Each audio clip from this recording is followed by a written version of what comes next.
ආයුබෝවන් අද අපි මේ සූදානම් වෙන්නේ සිස්කා පද්ධතියේ විශේෂම අංගයක් පිළිබඳව කතා කරන්නටයි. මම මුලින්ම සඳහන් කරන්නම් ඔබ සිස්කා account එකට එහෙම නැත්නම් ඔබගේ සිස්කා ගිණුමට ඇතුල් වෙන්න නම් කුමන සබඳයේද ඔබ භාවිතා කළ යුත්තේ කියලා. siska.moha.gov.lk යන සබඳිය තුලින් ඔබගේ සිස්කා ගිණුමට ඔබට ඇතුළත් වෙන්න පුළුවන්. මුලින්ම ඔබගේ සිස්කා ගිණුමට ඇතුළත් වීමට ප්‍රථමයෙන්ම ඔබට ලබා දී ඇති user ID එක. එසේත් නැත්නම් ඔබගේ ජාතික හැදෑරුම්පත් අංකය ඇතුළත් කළ යුතුයි.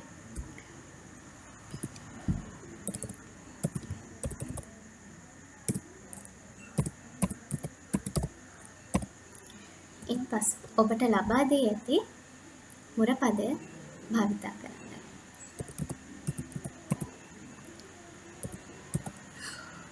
මතක ඇතුව ඔබ රොබෝවෙක් නොවෙන්න යන්න සනාථ කරන්න. මේ සනාථ නොකළහොත් ඔබට ඔබේ ගිණුම තුළට යාමට හැකියාවක් ලැබෙන්නේ නැහැ. අද අපි සිස්කා ගිණුම තුලින් කතා කරන්නේ සිස්කා ගිණුම තුලින් කොහොමද ඔබ නිවාඩුවක් අයදුම් කරන්නේ කොහොමද කියන එකයි. ඉතින් මේ විදිහට ඔබ සිස්කා ගිණුම තුලට ආවට පස්සේ ඔබට පේනවා home my help කියලා ටැබ්ස් තුනක් තියෙනවා. ඉතින් මේ ටැබ්ස් තුنين අපි නිවාඩුවක් අයදුම් කරන්න භාවිතා කරන්නේ my කියන ටැබ් එක යටතේ තියෙන leave කියන ටැබ් එක. මෙතනදී ඔබට පේනවා leave calendar, apply leave, my leave summary කියලා ඔප්ෂන් තුනක් තියෙනවා. අපි නිවාඩුව අයදුම් කරන්න එසේත් නැත්නම් leave එක apply කරන්න අපි භාවිතා කරන්නේ apply leave කියන ඔප්ෂන් එක. බැලුවට ඔබට පේනවා ඇති මේ apply leave එසේත් නැත්නම් නිවාඩු අයදුම් පත්‍රය අපි සාමාන්‍ය ජීවිතයේදී එදිනදා කාර්යාල ජීවිතයේදී භාවිතා කරන අතින් ලියලා දෙන නිවාඩු අයදුම් පත්‍රය වගේමයි. නිවාඩු වර්ගය ඔබට අවශ්‍ය නිවාඩු වර්ගය drop down arrow එකෙන් අපිට බලා ගන්න පුළුවන් මොනවද තියෙන නිවාඩු වර්ග කියලා. අනියම්, එතකොට කෙටි නිවාඩු, රාජකාරී නිවාඩු සහ වෙනත් කියලා නිවාඩු වර්ග කිහිපයක් ඔබට දැක ගන්න පුළුවන්. ඉතින් මේ නිවාඩු වර්ග කිහිපෙන් ඔබට අවශ්‍ය කරන නිවාඩුව ඔබ තෝරාගත යුතුයි.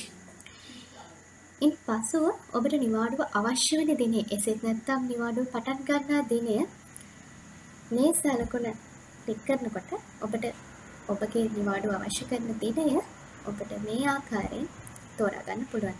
එමෙන්ම නැවත සේවයට පැමිණෙන දිනයත් ඒ ආකාරයෙන්ම තෝරාපත් කරගන්න පුළුවන්.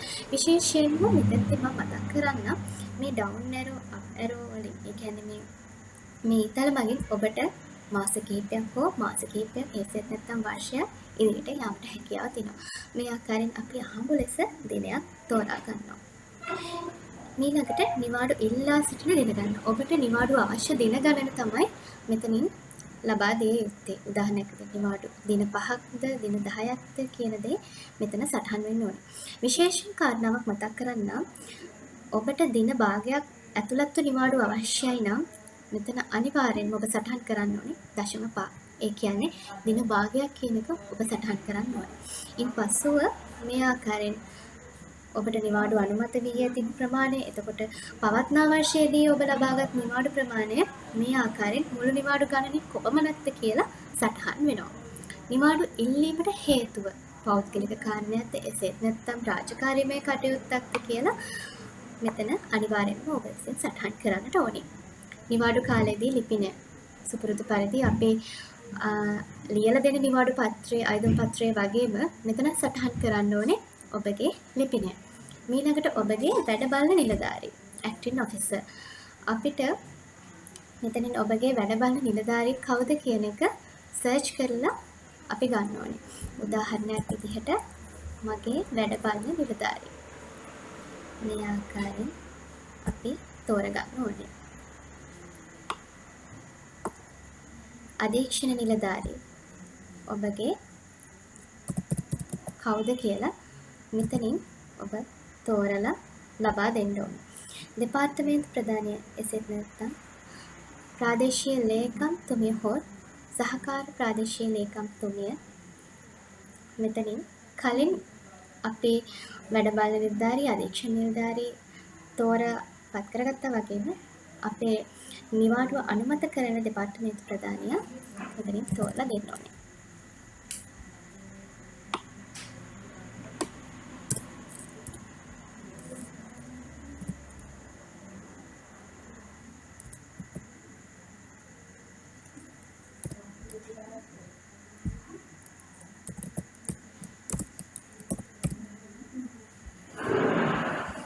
මේ ආකාරයෙන් දෙපාර්තමේන්තු ප්‍රධානිය අපි තෝරා ගන්න ඕනේ. අවසාන වශයෙන් request permission. ඒ කියන්නේ ඔබගේ නිවාඩු අයදුම්පත අනුමැතිය සඳහා යොමු කෙරෙනවා. ඉතින් මේ ආකාරයෙන් අද අපි ඔබට හඳුන්වා දුන්නේ අපි කොහොමද සිස්කා ගිණුම තුළින් නිවාඩුවක් අයදුම් කරන්නේ කියලා. ඉතින් මේ ආකාරයෙන් අපි ඉදිරියේදී සිස්කා ගිණුම තුළින් ඔබට වැදගත් වන බොහෝ දෑ රැගෙනීමට සූදානම්. ස්තුතියි.